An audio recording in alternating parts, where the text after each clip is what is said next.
आणि उद्या 1 एप्रिल आहे आणि दरवर्षीच्या 1 एप्रिलला नवीन आर्थिक वर्ष सुरू होतं. या आर्थिक वर्षामध्ये नेमके काय महत्त्वाचे बदल होणार आहेत उद्यापासून त्यावर सुद्धा आपण एक नजर टाकतोय ग्राफिक्सच्या माध्यमातून.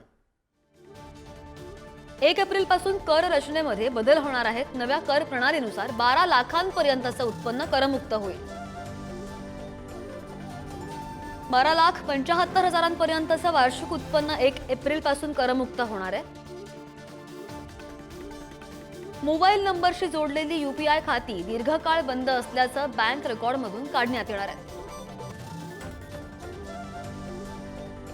तुमचा फोन नंबर यूपीआय ॲपशी जोडला असेल आणि बराच वेळ वापरला नसेल तर त्याची सेवा सुद्धा बंद होऊ शकते, खंडित होऊ शकते. एसबीआय आणि पंजाब नॅशनल बँकेच्या खातेदारांना खात्यामध्ये ठराविक शिल्लक रक्कम ठेवणे बंधनकारक असेल, नाहीतर दंडात्मक कारवाई होणार आहे.